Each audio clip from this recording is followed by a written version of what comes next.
Hi hello नमस्कार, कसे आहात सगळे फ्रेंड्स. मी सारिका तुमचं सगळ्यांचं स्वागत करत आहे आपलं चॅनल सारिकाज क्रिएशन्समध्ये.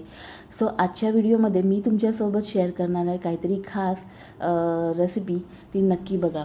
रक्षाबंधन जवळच आलेलं आहे आणि आपल्या प्रियजनांसाठी काहीतरी खास बनवायचे आहे, पण ते जर हेल्दीसुद्धा असेल तर किती छान होईल नाही का. आज आपण रक्षाबंधनसाठी स्वादिष्ट अशी साखरमुक्त शुगर फ्री मिठाई कशी बनवायची ते पाहणार आहोत. सो चला तर मग सुरुवात करूयात आपल्या साहित्यासोबत. शुगर फ्री मिठाई बनवण्यासाठी आपल्याला काय काय लागणार आहे ते बघूयात आपण. खूपच टेस्टी आणि सुंदर अशी झटपट बनणारी रेसिपी आहे. सो मी इथे घेतलेले आहेत बदामाचे तुकडे, काजूचे तुकडे, पिस्त्याचे तुकडे आणि काही मनुके.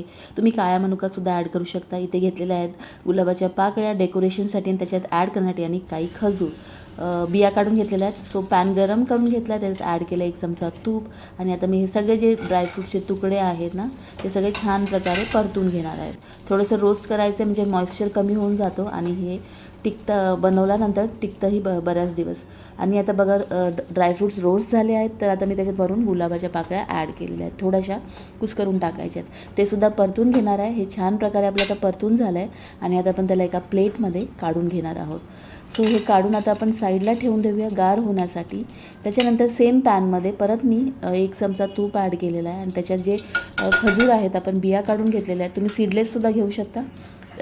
ते आपण आता याच्यात ॲड करून घेणार आहोत आणि छान परतून घ्यायचं आहे जोपर्यंत खजूर सॉफ्ट होत नाही. आणि हे बघा आता सॉफ्ट झालेला आहे. आणि कसं कळेल की आपला खजूर आता आपण मिठाई बनवण्यासाठी रेडी आहे, त्याचा चांगला गोळा तयार व्हायला लागला की आपण आता त्याची मिठाई बनवू शकतो. सो हे बघा त्याचा गोळा तयार झालेला आहे. आणि आता ह्याच्यातच मी ते सगळे ड्रायफ्रूट्स जे रोस्ट करून घेतले होते ते ॲड करणार आहे आणि आपण छान प्रकारे सगळं मिक्स करून घेणार आहोत. तुम्ही ह्याच्यात तुमच्या आवडीनुसार ड्रायफ्रूट्स ॲड करू शकता. खजुराच्या ऐवजी तुम्ही अंजीरसुद्धा वापरू शकता, ते आणखीनच हेल्दी होतं. सो हे बघा आता सगळं मिक्स झालेलं आहे. हे सुद्धा मी आता प्लेटमध्ये काढून घेणार आहे. गार करण्यासाठी थोडंफार काढलेलं आहे आता प्लेटमध्ये. आणि ह्याच्यात तुम्ही तुमच्या आवडीनुसार एसेन्स टाकू शकता. तुम्ही ह्याच्यात वेलची पूड टाकू शकता, पण मी रोज बाईट्स बनवण्याचं ठरवलं म्हणून मी त्याच्यात रोज एसेन्स टाकलेला आहे. तुम्ही वेलची पूड ॲड करू शकता किंवा दालचिनी पावडरसुद्धा थोडीशी ॲड करू शकता त्याच्यामध्ये.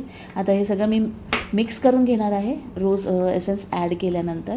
आणि हे बघा आता आपण त्याला सेट करून घेणार आहोत. हे असं माझ्याकडे काचेचं एक कंटेनर आहे, तुमच्याकडे जे अवेलेबल असेल त्याच्यात तुम्ही सेट करू शकता. हे मी बटर पेपर घेतलेला आहे, ह्याला कट करून घेतलं कंटेनरच्या आकाराने. आणि मग आता आपण त्याच्यात हे जे मिक्सचर बनवलेलं आहे ते सेट करण्यासाठी टाकून घेणार आहोत. सो आता हे मी सगळं ह्याच्यात ॲड करत आहे कंटेनरमध्ये. हे बघा छान असा गोळा तयार झालेला आहे आणि त्याला आता छान प्रकारे टॅप करून घेणार आहे, सेट करून घेणार आहे असं स्पॅटुलाने. तुमच्याकडे जे अवेलेबल असेल त्याने तुम्ही त्याला दाबून छान प्रकारे सेट करू शकता. आता मी वरून त्याला गार्निश करणार आहे मेलन सीड्सनी. कलिंगडाच्या बिया आहेत, पंपकिन सीड्स भोपळ्याच्या बिया आहेत. हे पण ड्राय रोस्ट करून घेतल्या होत्या मी आधीच, आणि हे पण पुन्हा मी दाबून घेणार आहे त्याच्यावरती.